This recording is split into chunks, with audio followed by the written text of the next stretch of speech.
I think we'll go ahead and get started. Well, thank you all very much for joining us today. My name is Antron Watson. I want to welcome you to Safe at Home, conversation around some simple home modifications that really, help keep us safe in our own house and in our communities. It's a pleasure to have, each of you joining us today as really we embark on this conversation around, housing. It's one of those essential needs for us in the community, and the reason that often, we stay in our communities. A little bit about ARP. As you may already know, ARP has been working to promote the health, well-being of older adults for more than 60 years through information, advocacy, and resources. Part of that includes helping to improve the places we live so we can all thrive regardless of age, ability, and background. Ultimately, our vision is for a future in which communities, urban, suburban, and rural are great places for all, especially people 50 plus.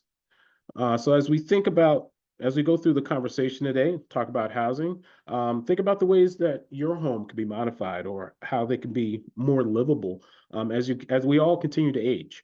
So without further ado, what I'm going to do is I'll be sharing my screen with some few slides to kind of guide our conversation today. But if you have questions throughout, across the bottom of your screen, there is a chat and a Q&A feature. If you could, please put your questions in the Q&A feature.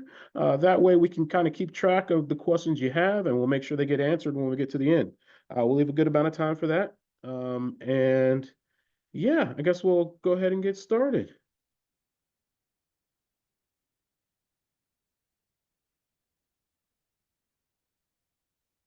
Awesome. So as I kind of mentioned in the opening, today we'll be talking to you more about making your home fit. One way to make our homes more livable for people of all ages is to incorporate design principles and products that are adaptable, safe, and easy to use.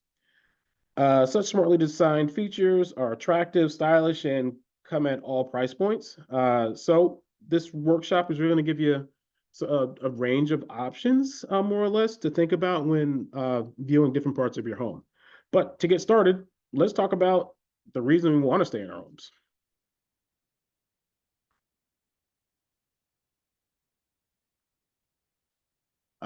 So modifications, as we think about the price of modifications, staying in our home versus leaving our home, some things to consider. You think about private day home health aides, so folks that are coming in assisting with cleaning, cooking, some of your typical house responsibilities. There's a fee associated with that. Adult daycare, we all know that there's a monthly charge of some sort. Depending on your location, it could range from a few thousand to several $1,000s per month. Additionally, as we get older and maybe need a lot more of assistance, we may find ourselves entering an assisted living facility, which could cost somewhere between $4,500 to well above that per month. And then ultimately, if we get to the point where we need that full-on support and care on a regular basis, I mean, there's the option of a nursing home. And we all know and have seen some of the prices for nursing homes, and they're not inexpensive. Some can range from around $8,000 per month to well over $10,000 a month. So when you think about the options of staying in your home, making modifications so that it's easier to live there versus going into, say, an assisted living or a nursing home, you kind of want to weigh those options and see what works best for you. But one of the most important things to think about, especially when we talk around all of these subjects, is universal design. I'm going to use a couple words here that hopefully we'll be able to define a little better as we go through. But the first one is universal design. If you haven't heard about universal design, it sounds kind of technical, but it really refers to a simple concept. Universal design is an approach to designing products and environments to accommodate all people, including those with physical, cognitive, and sensory impairments. Along with livability and visibility, is the basis for the work that we're doing around modifying our homes and our conversation today. So when you think about how to modify your home, you want to think about, what could accommodate people regardless of their ability. So, as you see in this picture, someone with a wheelchair. You think about a toddler in a stroller or a person using any other mobility device. How easy or possible is it for them to get in and out of your home? So these some of the things that we talk about universal design. We include zero-step entrances, wider doorways, and sometimes even modifying bathrooms to be a little more accommodating for folks of all ages. Remember, homes that are universally designed can be used for all people for a lifetime, even if they have trouble with stairs, even like I said, with a toddler, or even think about an emergency situation. Maybe you injure yourself, and you're now on crutches for a month. What does that look like? How are you able to get in and out of your home for staying engaged in community? So next, we're specifically going to talk about our exterior, but more specifically, zero-step entrances. The best adjustment to an entryway is the creation of a zero-step entrance. Zero-step entrances are accessible to all people, whereas raised entryways and steps may be a challenge for those with mobility limitations. Ideally, a home should have at least one zero-step entry. It's important to keep in mind that a zero-step entrance does not have to be created for the front door. It can be on the side, maybe on the side of a garage or in the garage. There can also be created with landscaping. As you see in this picture here, it looks like this is more of a landscaped version of a zero-step entrance where they've graded it up to the door so that it's a nice slope to and from wherever the street is. But using landscaping, obviously you need to consult a professional architect who knows what they're doing. That's one of the things around some of these projects. You do want to make sure you're getting the right guidance on how to proceed with this. Keep in mind that you'll have to determine whether or not it's practical to have a zero-step entrance, given the individual landscaping of where you live. But also, I mean, as you think about the homes here in Massachusetts, a lot of them are older. So what are the other options that may be feasible for creating that zero-step entrance? And that'll take us to the next page where we talk about ramps. I think we've all seen the ramps, ramps. There's three here. The first one we can talk about is our permanent ramp, which can be added to an entrance by a contractor or other professional. Whereas your temporary ramps are a good situation for maybe your renters, visitors, for those who don't wish to permanently modify their homes. So if you have a relatively short step in your entryway to overcome this, you can also consider a threshold ramp, which is an inexpensive and easy to install solution. But as we talk about these different ramp options here, more specifically the temporary ramp, I think a few times we often see those becoming permanent fixtures on our homes, but they're a great solution again for creating that opportunity to get in and out of your home, despite whatever your mobility is. But the formula for ramping is, if you haven't heard it, ramps need to be need a 1 foot of ramp is needed for every inch of elevation. So, for example, 12 inches of rise equals 12 feet of run. So switchbacks are helpful and may be required when available space cannot be accommodated.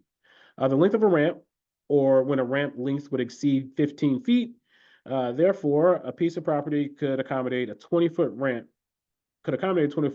may need to have switchbacks. And the switchback is just your ramp is going in one direction, kind of platforms, and then switches back to another direction to get you kind of zigzag your way to the height you need to be. Also, when thinking about ramps, you want to keep in mind that a home ramp does not need to be at the front door. Actually, in my home, we have a ramp that's in our garage. It's a great way for all of us to kind of get in and out. But thinking about other places, it could lead to any suitable door, including one inside of the garage, like I just said, or provide the bonus protection of from inclement weather, maybe could lead to a back door or a side door. All the options are there. I think you just have to look at your home and see what works best for you. Now, another area that we like to talk about is technology. How can we make technology benefit us in our home and help us stay safe and also stay engaged in our communities?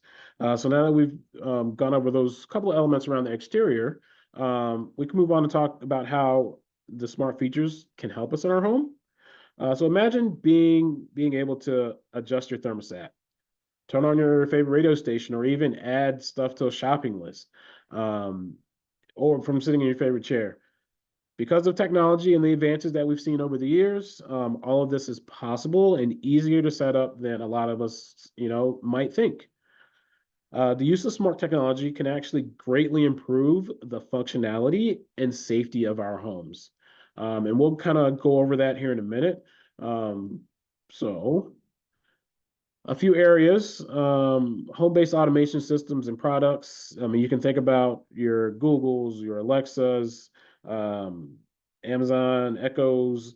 They're all able to provide real-time information and perform home-based tasks with little more than an internet connection and a voice command. So as you see here, a couple of examples. You can turn on and off your TV. You can dial video call folks if you needed them.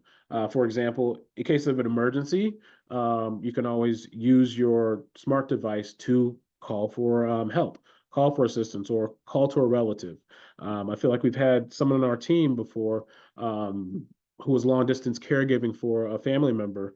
They were able to set up their smart device in case of an emergency, to just call them. The parent could call out and say that person's name, and it would make that phone call to the relative to come for assistance. Again, it makes it easy. You didn't have to have your phone in your pocket. You didn't have to go searching for it, especially if for some reason we fall and injured ourselves and aren't able to get to our telephones. These devices can make that ease and comfort be there. Want to keep in mind that you'll want to ensure that obviously internet connections are set up with a password and that you've read and understood term services and everything that's involved with them. But obviously, seek assistance. There's a handful of programs out there that'll support you with this, and obviously the internet is also a big tool that can help with establishing some of these smart devices to assist you with what you're trying to get through. Another plus around some smart devices is lighting. Um, Lights in a virtual home assistant you can turn them on and off with a voice command. Additionally, you could connect table lamps or other lighting fixtures to an automatic timer so that the home assistant just turns them on at a designated time. We've all kind of experienced daylight savings time here recently, so that kind of shifted our schedules a little bit. You could always, again, set these devices to turn on your lights so that you don't ever have to walk in the dark if unnecessarily. Um, so it should be noted that, not all light bulbs are equal though. They come in a range of shapes, sizes, brightness levels, and choosing the right bulb can make a home safer and space more useful and enjoyable. What I'll do with that at the end, I'll share a link to our HomeFit book, which kind of talks through and takes you through each of the different areas that we're talking about today briefly, that can help modify you and give you a little more direction on the ways you, in fact, can modify your home. So the next room, the one that I enjoy myself, is the kitchen. So regardless of how many rooms a home has, residents and guests tend to congregate in the kitchen. I don't know if it's the smells, the feeling of just being around folks and just enjoying cooking together. But even the most welcoming kitchen has its hazards. We all have heard of fires, we've heard of spills, we've heard of slips, trips, drops, and different things that can cause injuries and home damage. So, home fitting interventions can make a kitchen safer and easier to use for dinner, visitors, and the cook themselves. So first, we can kind of talk about handles and hardware. Handles and hardware can be relatively easy to modify. but may require some help of a professional in some instances. But for the most part, they are pretty easy. For example, here, as you see kind of in that image, handles on your existing cabinet. How many of you have seen those knob candles where you kind of have to pinch your fingers together to open them? As we continue to lose dexterity in our hands as we get older or from working, we're tired, sometimes it's easier to actually switch those handles out for D-shaped handles and drawer pulls because you can actually use different muscles, the stronger muscles. You kind of put your hand into the D shape and use the different muscles, your stronger muscles, to pull that drawer out and still, again, maintain access to these areas of your home. Lever style, light touch, or sensor faucets are both easier to use and oftentimes more sanitary. I think we've all kind of seen the sensor type uh, sink faucets in the bathrooms in our public spaces, but you can also add some of those features into your homes. And they're efficient in some cases, but again, you have to determine what's best for your house, and your household. So, when considering appliances, there are several options with helpful features to choose from. There are also a few features to be mindful of when considering safety and convenience. We've all know of the microwave kind of scenario. One thing that we always like to suggest is, although placing a microwave above the oven might be a space saver, it can be dangerous. Uh, Lifting and lowering heavy and often hot cookware is difficult and can result in spills or injuries. A countertop microwave or one built right at the right height is safer and easier to access. I'd say raise your hands. How many of you have experienced taking a hot dish out of a microwave that you did not expect to get hot and the food's still cold on the inside? Or everything is extremely hot and maybe you spill it. You kind of pull it out and drop it on the counter. That's one of the nice things about having a microwave on the counter. Actually, we'll move over to the stove. When you think about stoves, consider models that have the controls on the front of the unit to save users from having to reach over the hot burners and pots. If your existing stove has the controls on the back of the unit, be vigilant about safety. Watch out for loose clothing or exposed skin. Also, colored or backlit controls on a stove are the easiest to read, and controls that can be locked, covered, or removed are useful for children. Useful if children live in the home, or if you're experiencing living with a family member who has kind of that cognitive decline. I think we've heard of some of those scenarios where folks have turned on the oven and walked away and forgot they turned a pot on top of the stove. So these are things to keep in mind and features that'll help protect you, your home, and everyone around you. Um, the top of an oven, especially kind of in a double range, can be used to prepare small meals. And the height is helpful for bending, lifting if it's difficult. Other modifications, drawer style appliances, such as the refrigerator you see there, how we have the lower level for freezer, the bottom is a freezer. Um, and they're a little more expensive than the single door open models, but however, the ease of use and energy saving can sometimes be worth that cost. Again, talk to the proper officials, and they'll give you a good amount of guidance on that. Now, the last room I want to talk about today is our bathroom. We've gone through some of the main areas, the outside, the entryway, the kitchen, where we spend a lot of our time, and now the bathroom, which is probably second or third most place that a lot of folks spend their time. It's another area of the house that really merits that additional considerations when thinking about modifying your home. Sometimes more attention is paid to how a bathroom is decorated than the safety of the space. Water on the bathroom floor is a slipping hazard, and often an invisible one. Falling in the bathroom is painful and potentially life-threatening because of the many hard surfaces, the floor, toilet, countertop, and tub. All things considered, you may be surprised just how nice a bathroom with modern safety and convenience features can look in your existing space. So when you're considering Making changes in the bathroom, remember to keep in mind ease of use and safety. I think it's a common thread that we've said across each of those rooms so far today. It's a good idea to go over each component of the bathroom as you decide which tips you will incorporate into your bathroom. So, in the shower area, there are many options available when someone has mobility limitations. And many of those options are temporary and very cost effective. So for as you look at these showers here, you see the bottom right corner, there's a shower bench. If you're looking at a more permanent fixture in your shower, you can actually have just above it a shower bench installed. Again, that's a little more expensive, but depending on your situation, it could be cost effective. And putting in a permanent shower bench may even raise the sellability of your home, right? As you think about staying in your home longer, the visitors that may come to your house. It makes it more usable. Goes back to the whole thing around visitability. The other part is around, although harder to do, requires assistance of professionals, it is important to keep in mind that a wide doorless shower with a zero-step entry is accessible for all, including a wheelchair. So as again with that top shower, as you see, it's a zero-step entrance. But again, you have to consult a professional. You should consult a professional for a lot of these things. So next, we'll talk about the toilet.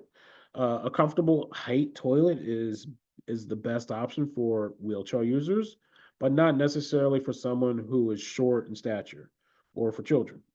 So if there's a household with one person who could greatly benefit from the comfort height toilet and one person whom a comfort height toilet would be detrimental, you could consider having one bathroom with the regular toilet and one with comfort height toilet.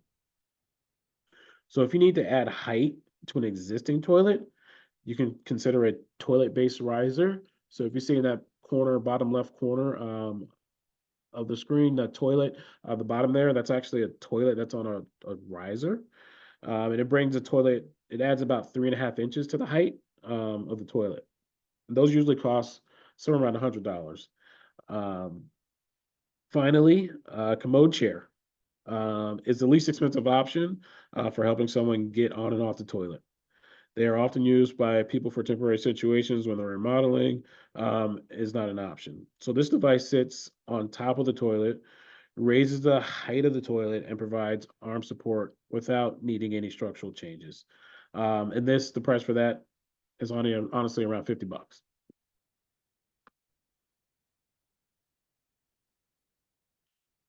Now, excuse me.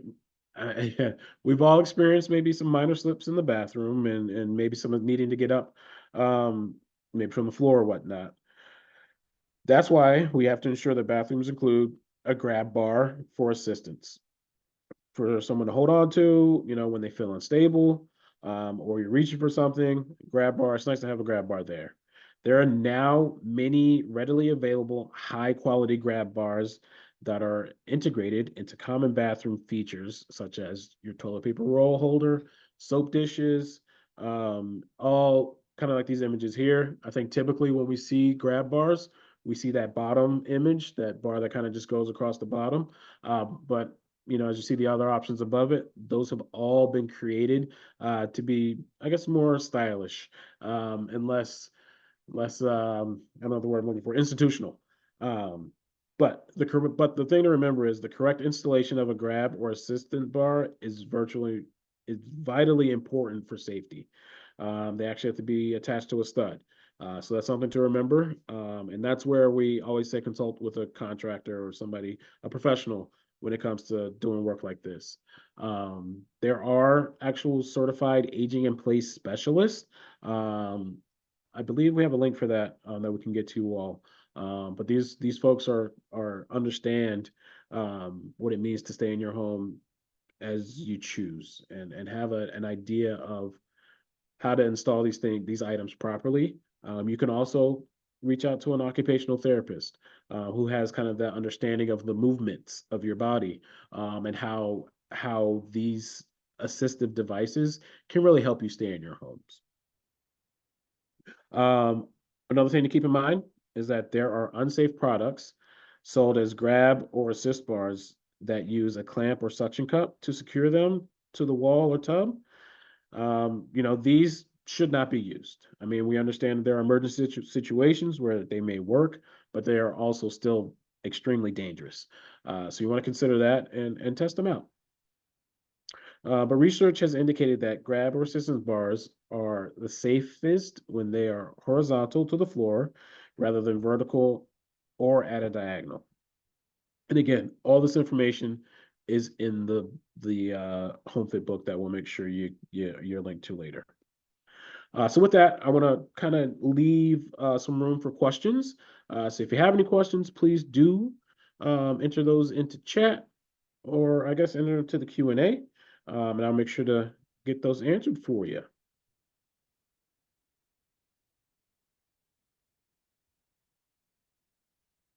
Awesome. Yeah, if there is one question that came in, is there like a checklist for going through all the rooms?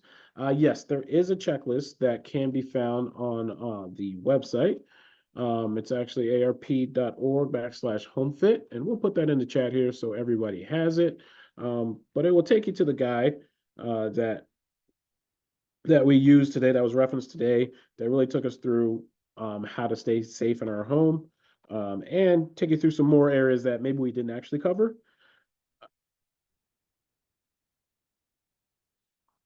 And that'll get you all the information. So I did just put that in the chat. But if for some reason you do not see that, it is aarp.org/homefit.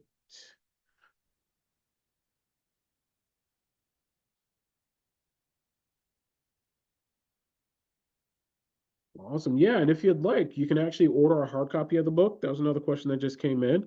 The books are available online. They're in various languages.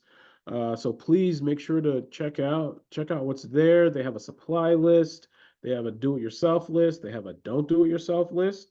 Um, yeah, they have a lot here. Emergency contacts. Yes, this is another really good question around contractors. How to hire a contractor to do some of this work. There actually are some sheets that really take you through the process on hiring a contractor. So, what questions to ask the contractors as they prepare to do a project in your home. They also have a guide for references, the feedback, what you should be looking for, and references from a contractor. As well as, this guide, I know this is very specific to just your homes, but I believe the Massachusetts has some contractor guidance as well that could be very helpful as we think our way through, projects, modifying our home, and again, just simply aging in our communities. But for the close, if you are interested in learning more, again, please check out arp.org/homefit, and that will get you to all the resources that we just shared today, specific to modifying our homes and staying safe. Additionally, if you are looking to have maybe a full HomeFit presentation or bring one